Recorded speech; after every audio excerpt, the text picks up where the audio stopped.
We're opening up the mailbag to decide whether all of this happens in an alternate universe where Jayson Tatum is okay. Should the Boston Celtics try to sign Damian Lillard?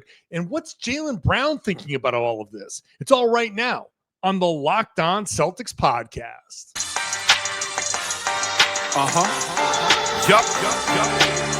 Beantown, be ever ready.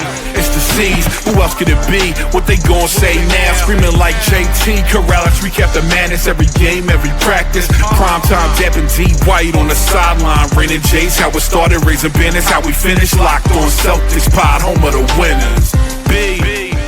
Welcome back to the Locked On Celtics podcast, right here on the Locked On Podcast Network, where it's your team every day. Your team is the Boston Celtics, and I talk about them Monday through Friday throughout the rest of July. Then in August and September, when things die down, we'll dial it back 3 days a week. And then after that, back to 5 days a week. It's a daily podcast. Every podcast is free. So if you subscribe, you get this downloaded directly to your favorite podcasting app. Watch the show on YouTube, get into the comment section, share your thoughts with me, John Karalis. I am a beat writer covering the Celtics for Boston Sports Journal. I've been doing a version of this job for about 20 years now. I've written a couple of books about the Celtics. So I love talking about this team. You love talking about this team. Let's talk about this team together. Today's show is brought to you by Monarch Money.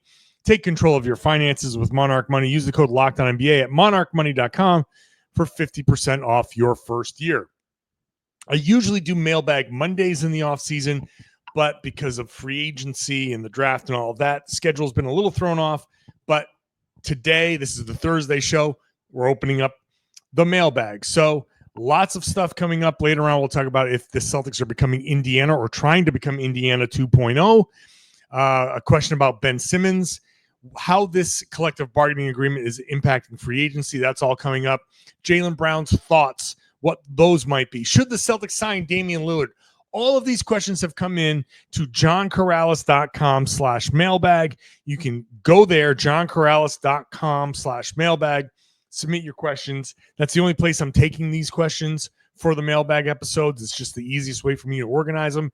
So go there, send in your questions, and I will answer them on a regular mailbag episode here. So let's start with a question from Justin in Australia. Shout out to all my friends in Australia, all of my international listeners. I love getting these international questions.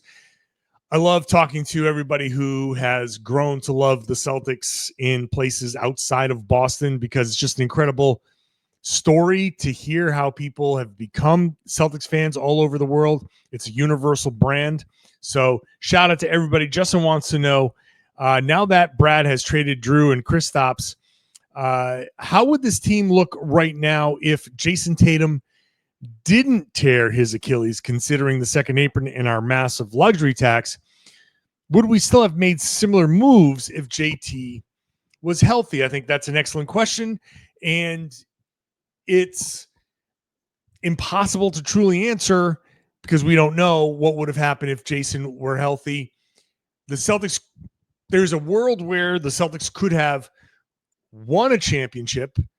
I don't know if that exactly is how it would have gone, because that game that they lost where he got hurt, they were losing that game anyway. But they could have come back and won that series. They could have, and they could have won a championship. So maybe the Celtics would have said, look, 2 in a row, everybody just be thankful for 2 in a row. We're blowing this thing up. And it could have been exactly the same. They could have said, if Tatum was still healthy and they lost in New York, they could have said, all right, well, you got Tatum, you got Jaylen, you got Derek.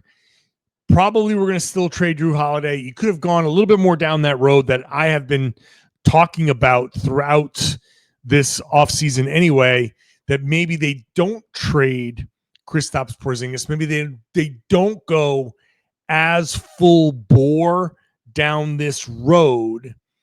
And I think that's probably the most likely scenario.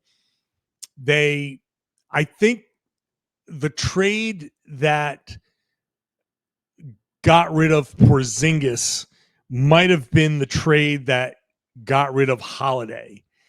They probably would, like, just instead of going to get Anthony Simons for Drew Holiday, if Tatum was healthy and the Celtics were thinking, hey, let's make another run, they might have simply done Holiday to, via Brooklyn to a team that was going to take him and send back nothing.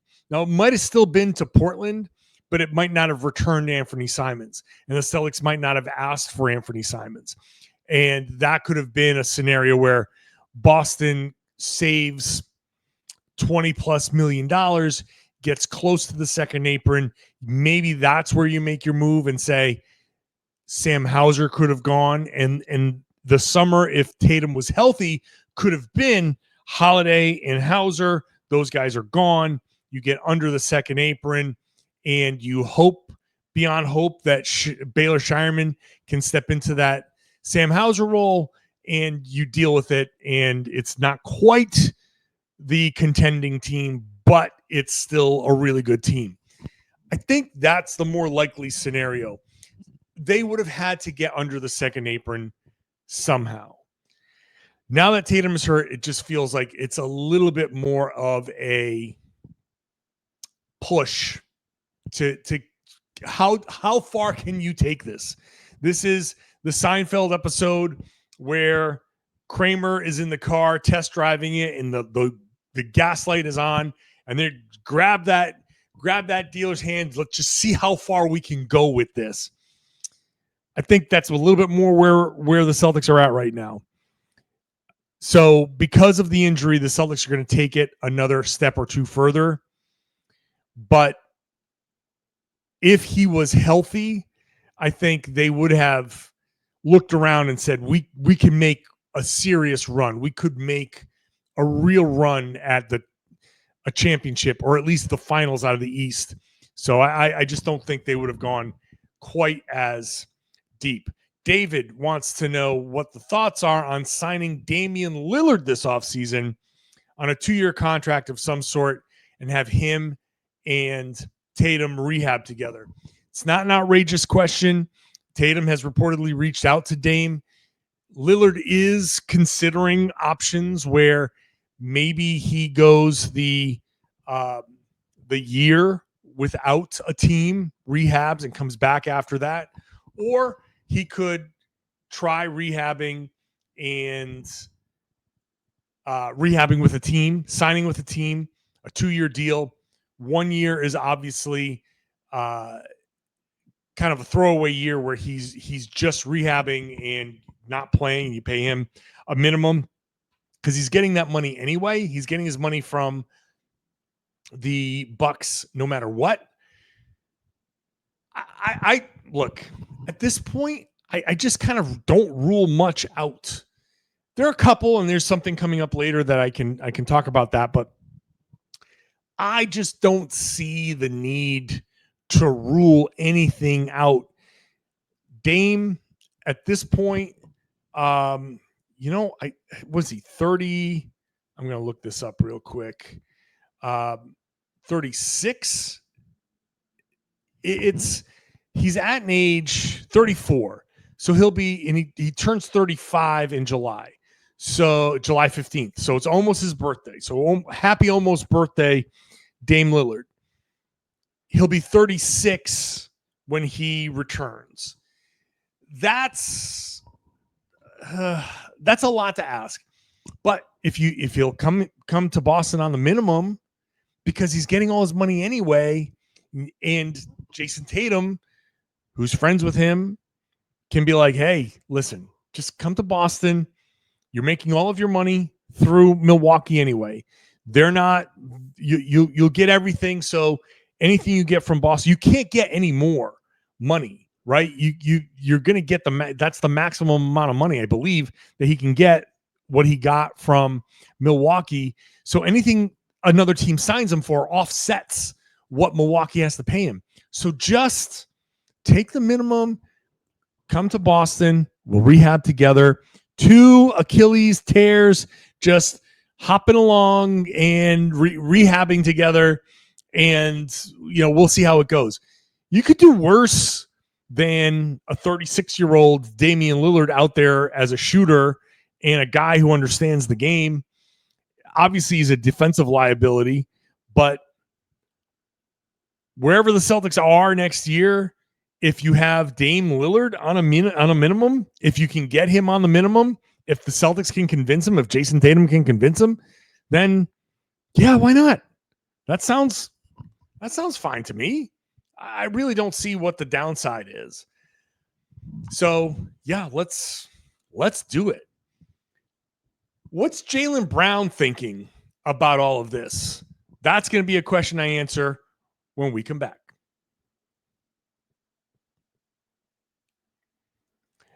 Today's show is brought to you by Monarch Money. Monarch Money is going to help you take complete control of your finances. It's very difficult and very overwhelming to really kind of keep up with all of the bills, all of the investments, all of everything that you have to pay. You've got you want to grow your savings. You want to maybe make a big purchase. Monarch Money is basically a personal CFO. It gives you full visibility and control over your finances. So if you want to track your spending, if you think, hey, maybe I'm being a little bit wasteful, there's nothing like seeing it on an app. You're like, oh, wow, didn't realize I was spending this money, that money, that money. I can be better there. So wherever you might find a little bit of waste, maybe a little bit of opportunity to save for the future or save for a purchase, Monarch Money can help you take control. You and your partner, couples, finances are tough with couples, but Monarch Money can help you take control because it can track multiple accounts. It can track multiple kind of sets of finances. You can take the stress away from managing the money, because I know money can drive a wedge between people. Take control of your finances with Monarch Money. Use the code LOCKEDONNBA at monarchmoney.com. You'll get 50% off your first year. That's monarchmoney.com, code LOCKEDONNBA. You'll get half off your first year. Thank you for making Locked On Celtics your first listen every day. Go check out Locked On NBA. There's 2 podcasts on the Locked On NBA feed. I am on Locked On NBA Game Night with Jake Madison on Fridays. Jake and I have been doing Locked On NBA for a long time together. I think we're the longest tenured group partnership on the podcast. So it's us as part of a rotating group as one of the podcasts, and then you've got a Locked On NBA podcast in the middle of the afternoon, all taking care of the big stories, free agency, and all of that stuff. So subscribe to Locked On NBA on that Locked On NBA feed, wherever your podcasting app, and get both podcasts for free, just like this Locked On Celtics podcast is for free. David D asks, what do you think is going on in the mind of Jaylen Brown? And this goes into conjunction with Nathan, who asked, do you think the recent signings will cause frustration with the core players, Jaylen, Derek White, and Peyton Pritchard? We're looking at, especially with Jaylen, this is his prime. The Celtics are in all of a sudden rebuild.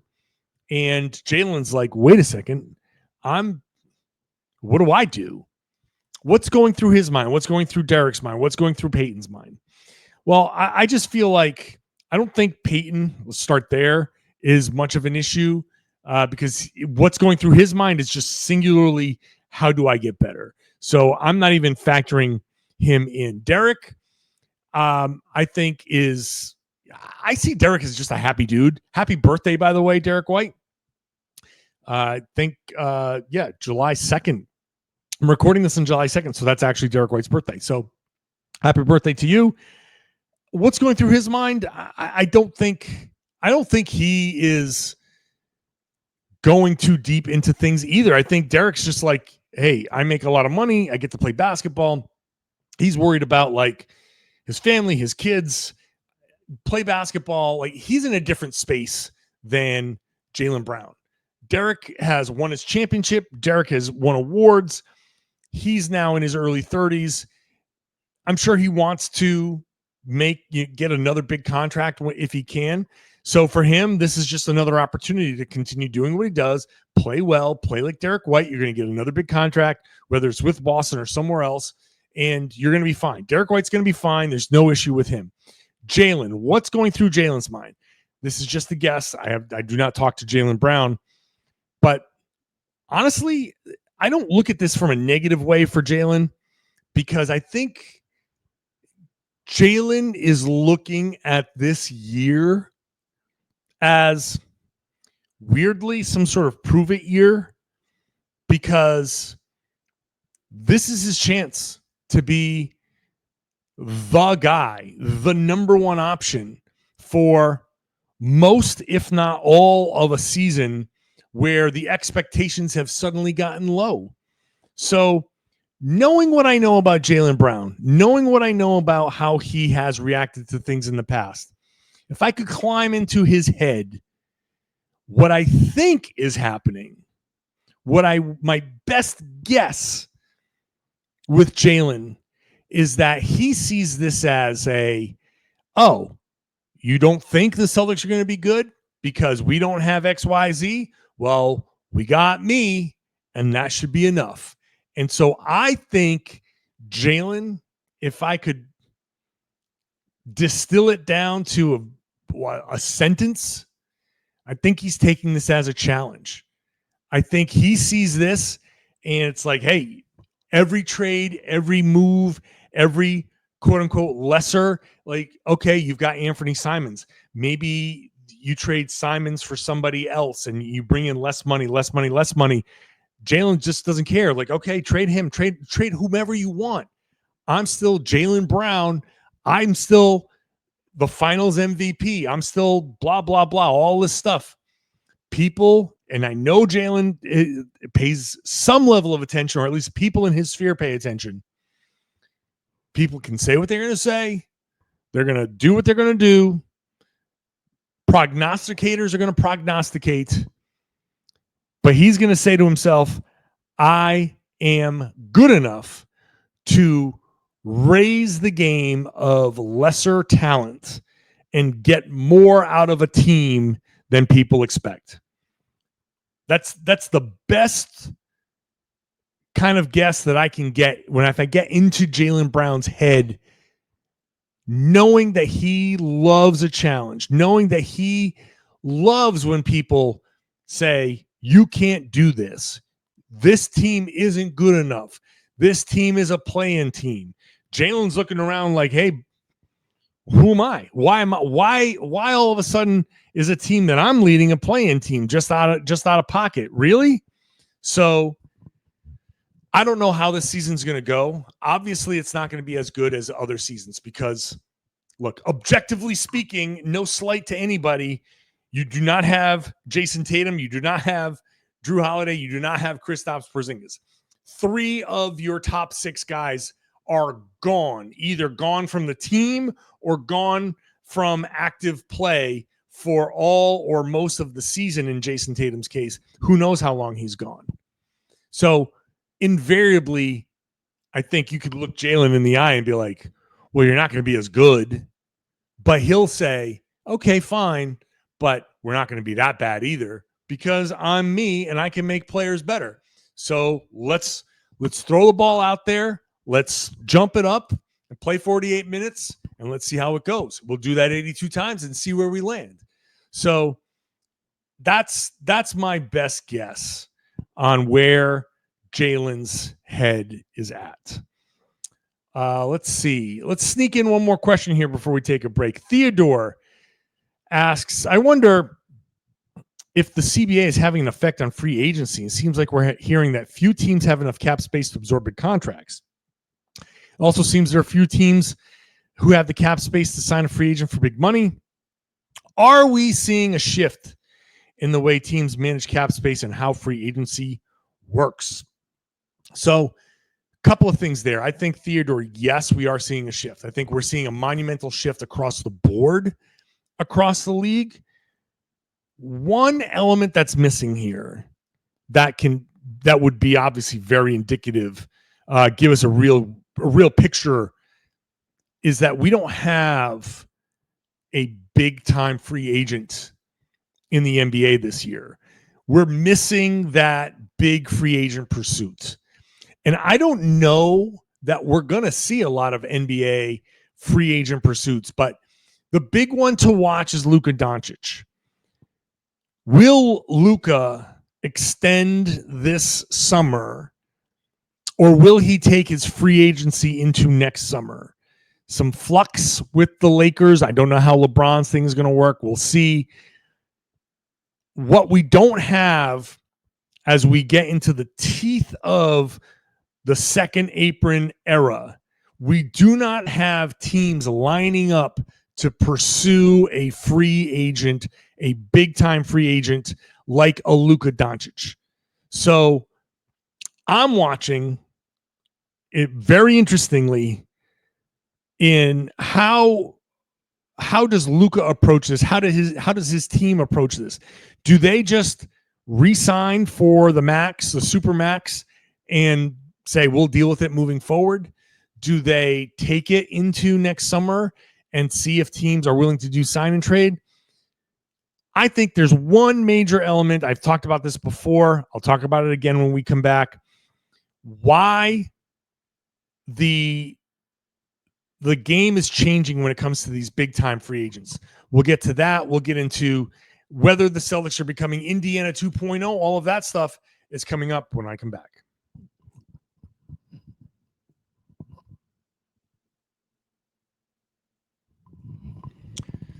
Thank you for making Locked On Celtics your first listen every day. Everydayers, if you're with me Monday through Friday, thank you so much. This show is free. It's Monday through Friday through the end of June, through the end of July. August, we go down to 3 days a week. September, we go down to 3 days a week.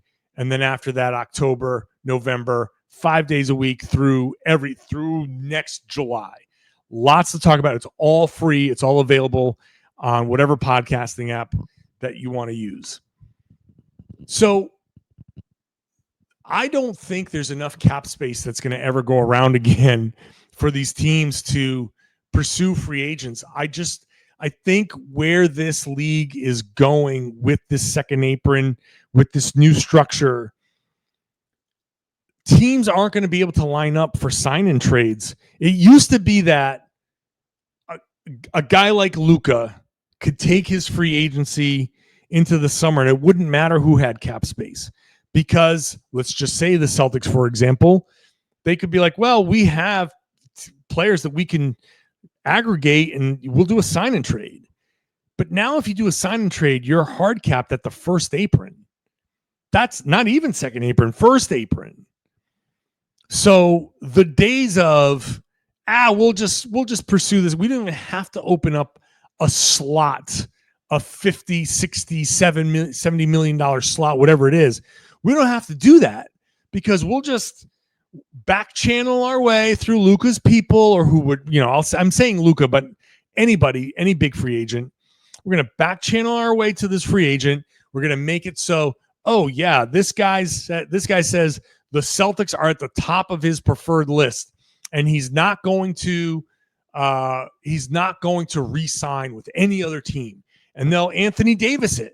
They'll do that whole thing of, we're not re-signing with you, so do not trade for him. Those days are done.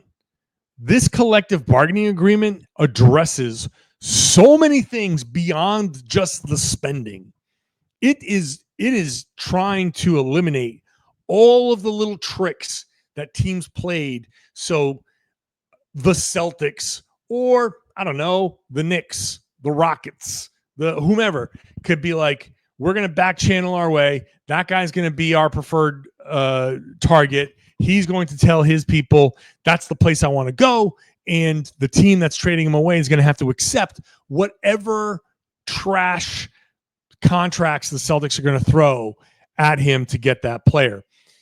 Celtics can't get under the second apron and, to the point where you can make this trade and have something that you can build on top of that, right? Maybe you can make the trade for a Luka Doncic, but then what? What's the surrounding cast?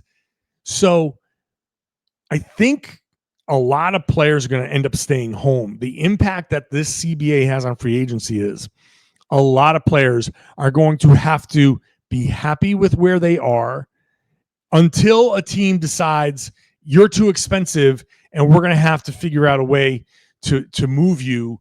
But the days of navigating your own course minimalized to a much greater degree. So I think one big element of what free agency is in this CBA, teams can't just line up the big names, the big money, Shai Gilgeous-Alexander, $70+ million a year. Who's taking that on? Who can trade for that now? He's in OKC. He is there until some team, whenever they get too expensive and they say, okay, that's enough. There might be one or two teams at the bottom that have enough cap space to sign a guy like that, or to absorb a guy like that. And this is why I keep calling this CBA like a popcorn popper, because teams are going to have to go to those 2 or 3 teams at the bottom and be like, hey, you got to take this guy. And let's just say it's the Brooklyn Nets. That's their path to, okay, now all of a sudden you got Shai Gilgeous-Alexander. Now we're not going to be that bad. You start rising the ranks. Let's start building around him. And popcorn popper, you're going to push up through the middle. You're either going to win a championship and get pushed over the top and back down to the bottom. So it's a big impact there. All right, let's rapid fire this as best I can. Jay asks, thoughts on taking a Ben Simmons flyer as a potential big in the rotation? My thought is that no, because I do not think that Ben Simmons is at a place where he is going to act like a big. He has just been adamant. I play how I play. He is in denial about what his abilities are. He's made a ton of money. I do not think, unless the word is clear from Ben Simmons that he sees himself as a big, and a big that cannot stretch the floor. I do not want Ben Simmons. That's not to say that I don't think he can be that. He can absolutely be a 4 or a 5 off the bench who is surrounded by shooting, that plays well, that passes incredibly well, that can grab and go on the break. He would be perfect in that role, but he does not want to play that role. And I am not going to be the team. I'm not going to be the guy that says that begs him to play that role. Unless he accepts that, it's never going to happen. Matt asks, are the Celtics trying to be Indiana 2.0? Brad talked about the offense grinding to a halt against the Knicks series. He mentioned Hugo Gonzalez's high motor and movement. And we've known for years that Jaylen wants to get out and run. Yeah, I mean, Indiana 2.0 in a way, yes, the Celtics want to push the pace. I think Brad Stevens, I said this on yesterday's show, so I kind of answered the show in yesterday's podcast a little bit, where Brad is chasing that beautiful game, San Antonio Spurs, move the ball, move yourself, cut. Understand if a guy's driving down the middle, you cut from the baseline. If a guy's driving baseline, you cut from the top. If a guy's driving, from one slot, you can cut from the other slot. Understand where the cuts are. Understand where the ball should be. All of that stuff. So yeah, is Brad looking for guys with that high motor, high energy, that intelligence to do that stuff? Absolutely. So in a sense, it is Indiana 2.0, but I don't want to call it Indiana because that's not what the Celtics are trying to be. It's San Antonio. It's the Tim Duncan beautiful game Spurs. That is what the Celtics are trying to be. And I mean, I love that. I love that. So I hope that they can achieve that at some point. And I think that with the less high-end talent on this team, not having a top 6 that can all be all-star caliber at their best, I think you're actually going to see more ball movement, more cutting, more of all of that stuff. Might sound like it's backwards, But Jason, Jaylen, Derek, Drew, Porzingis, Al, those guys all are high level players. Some of the best players we've seen in this game ever. At their best, incredible. We've seen it. They don't have to cut to be effective. Cutting takes time. It takes some sacrifice. It takes energy. And a lot of times these guys are like, I'm saving my energy for other things. When you have less talent, Hugo Gonzalez, I don't know, George Niang, if he sticks around, pick a guy, one of the other draft picks. They're not as talented. They can't create quite as much. You have to cut. You have to be available. You have to make yourself available. So when Jaylen Brown drives from the top, if you're in the corner and you see your defender turn his head because, oh my God, that's Jaylen Brown driving down the middle of the lane. If it's me, I'm sitting there and be like, hey, I'm not good enough to just get the ball and be trusted. But if Jaylen's driving and they throw 2 or 3 at him and he sees a green jersey cutting baseline, he just might be like, oh, great, an outlet, boom, and give it to me and I can score a couple of points, right? Maybe get an and one. Maybe I get to the free throw line. Like, as a less talented player, I'm like, what do I need to do to get the ball? I got to crash the boards. I got to rebound. I got to do that. I got to do the energy stuff. And so I think we're going to see more cutting because there's less talent, which sounds counterintuitive because the better talent should understand more when you should cut, but they ain't got to cut because they can just get the ball and shoot, or they can get the ball and beat their guy off the dribble. Me, I got to cut, right? Hugo Gonzalez, rookie, 19 years old, you got to cut, right? Other guys, less talented, they got to cut. They got to be smart. They got to be like, hey, in a quick, 1 second encapsulation, be like, hey, I know you just got past your guy, but you got 3 dudes on you right now. I'm your teammate and I'm right here by myself. You kind of have no choice but to give it to me, buddy. Like, you got to be that dude. And so I think that's why the Celtics will cut more and be a little bit more. Now, they won't be as good, but we'll see a little bit more of that movement as things move along here this season. Final one, we'll wrap up on a fun one. Nick asks, do you think all the GMs have something like a WhatsApp group to throw out someone who's available, like a fantasy league? I would love that. Personally, I would love that too. Just one big group chat. Be like, hey, anybody want Anthony Simons?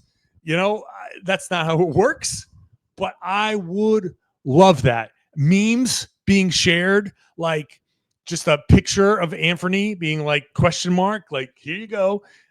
Drew Holiday, people calling Brad Stevens broke boy, like just a big group chat where they're busting each other up and having fun with it, but also like, no, for real, I gotta dump this salary or I'm gonna get fired. That's not how it works. Everybody has phone numbers.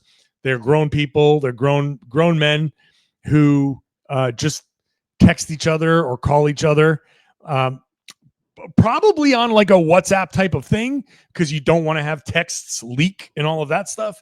But there's no 30-person group chat, NBA group chat out there, as fun as that might be. But man, if there was, can you imagine that thing leaking? That would be hilarious. Mailbag questions come in at johnkaralis.com/mailbag, johnkaralis.com/mailbag. I do appreciate people sending in the messages. I try to answer as many as I can.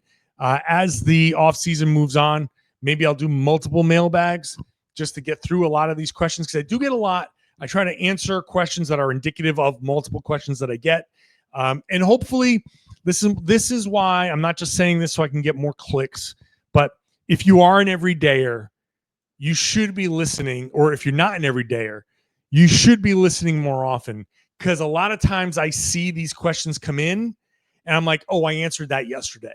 I answered that 2 days ago, as part of a natural discussion that I'm having along the way because I'm talking about the Celtics 5 days a week. So just make sure you're subscribed, listen, watch the show as often as you can because not only do I think it's worth it, I think a lot of your questions are going to get answered. But if you're not a subscriber, please subscribe. If you are, I would love it if you got into the comments section, share your thoughts with me, and then share the podcast. Tell everybody they should be listening to and watching the Locked On Celtics podcast here on the Locked On Podcast Network. It's your team every day.